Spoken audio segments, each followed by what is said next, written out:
7h, 9h, Europe 1 matin. Le livre du jour à présent, Nicolas Caro, c'est le nouveau John Grisham. Il arrive en librairie, il s'appelle Le Réseau, ça paraît chez Lattès et c'est un événement. Mais oui, puisque ce n'est rien de moins que la suite de La Firme, adapté, vous vous souvenez, en 1993 par Sidney Pollack avec Tom Cruise dans le rôle de Mitch McDear. Un avocat, évidemment, c'est la marque de fabrique de Grisham, lui-même ancien avocat, ce sont des thrillers judiciaires à chaque fois. Dans La Firme, Mitch McDear était donc un jeune avocat idéaliste, tout juste sorti de l'école, engagé à grands coups de dollars et de Mercedes de fonction par un cabinet d'avocats de Memphis. Il était flatté jusqu'à ce qu'il se rende compte que ses associés travaillaient en fait pour la mafia et il s'en était sorti grâce à son intelligence et ses connaissances juridiques. Mais je vous rappelle pas comment pour ceux qui n'ont pas encore lu ce chef-d'œuvre. Alors, que fait-il maintenant dans Le Réseau? Et on imagine qu'il a vieilli. Ça se passe 15 ans plus tard seulement. Mitch a 41 ans et on est bien content de le retrouver. Il est toujours marié à Abby et ils ont des jumeaux maintenant. Quand on le rejoint au début du roman, il est au 47e étage d'une tour de verre à Manhattan. Il contemple la vue, il regarde les bateaux autour d'Ellis Island. Il est associé d'une autre firme, S&P, Scully & Pershing, un immense cabinet d'avocats internationaux. Alors, ils font des affaires, mais chaque avocat de la firme doit consacrer 10% de son temps à du bénévolat, de l'aide juridique pro bono, c'est la politique de S&P.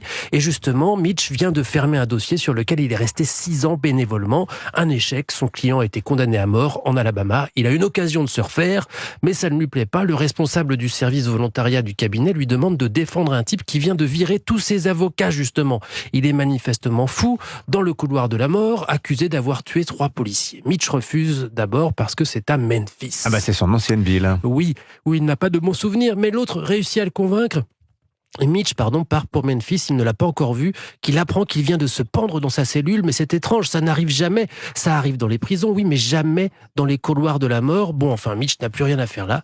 Il passe voir un ancien collègue et ami, Lamar Quinn, et il repart à New York, soulagé. Il n'a pas trop le temps de souffler, puisqu'il doit repartir 2 jours plus tard en Italie. Un associé de la firme est dans une mauvaise posture, il est atteint d'un cancer, et il voudrait que Mitch reprenne un dossier qui défend un client contre l'État libyen pour défaut de paiement. Je vous la fais courte, Mitch part pour gérer la situation avec Giovanna, la fille de l'associé, mais tout va partir en vrille. Giovanna kidnappée, c'est addictif, c'est du Grisham, donc génial, mais c'est assez fou quand même aussi la littérature pour ça. On a vraiment l'impression de retrouver un vieux copain. Voilà, c'est Le Réseau, la suite donc de La Firme, le dernier John Grisham, c'est chez Lattès. John Grisham qui est en France, Nicolas. Et qui sera à Lyon, à Quai du Polar demain. Et moi aussi, si vous voulez me voir. Ah, j'hésite entre John Grisham et Nicolas Caro. Vous imaginez, vous avez les deux pour le prix d'un là, à Lyon. En plus, c'est votre anniversaire, vous allez être couvert de cadeaux par les lecteurs de polar.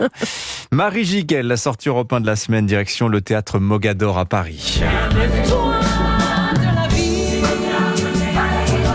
Voilà, que dire de plus? Ça ne désemplit pas Mogador depuis 3 ans grâce au Roi Lion, la comédie musicale de Disney, créée à Broadway en 97. Vous nous emmenez en coulisses ce matin, Marie, de ce spectacle. Oui, plus d'1 200 000 spectateurs se sont rendus à cette comédie musicale qui reprend le film d'apprentissage du lionceau Simba, un spectacle poule aux œufs d'or produit par Laurent Bentata. On a 60% quand même de nos visiteurs qui sont des gens qui viennent de région maintenant.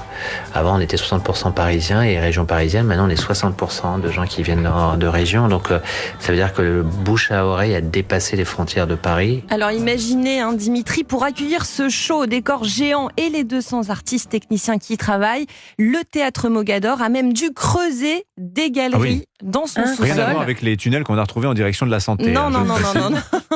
Et alors, en coulisses, on voit toutes ces rangées de costumes. Il y a l'infirmerie à marionnettes, les décors, les automates pour que l'homme ne fasse qu'un avec l'animal.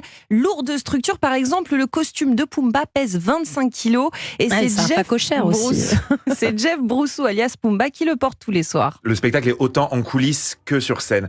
C'est très chorégraphié, il y a les décors qui montent, qui descendent, qui vont à droite, à gauche.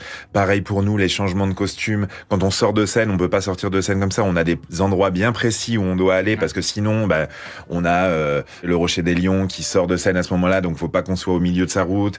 Donc oui, le ballet est à la fois sur scène et hors scène. Mise en scène grandiose avec ce défilé d'animaux de la savane, décors et costumes chamarrés, musique live composée entre autres par Elton John et Hans Zimmer. Danseurs et chanteurs survoltés. Voilà, cette réussite ne lasse pas les spectateurs. Écoutez par exemple le directeur musical Dominique Trottin. J'ai un spectateur qui est très assidu, qui se met tout le temps au premier rang derrière moi, qui a vu le spectacle 62 fois déjà. Donc, à chaque fois, je le chambre, je dis, mais vous n'avez pas compris l'histoire. Mais voilà, c'est un spectacle qui plaît vraiment de 7 à 77 ans. Et je crois que les adultes préfèrent ce spectacle aux enfants parce que les couleurs, parce que le travail scénique, toute cette richesse. Voilà, un spectateur fidèle qui sera sans doute l'année prochaine encore pour la 4e saison du Roi Lion. Voilà, valeur sûre du théâtre à Paris, le Roi Lion, c'est donc à voir ou revoir à Mogador. Merci beaucoup Marie Gicquel, merci les amis.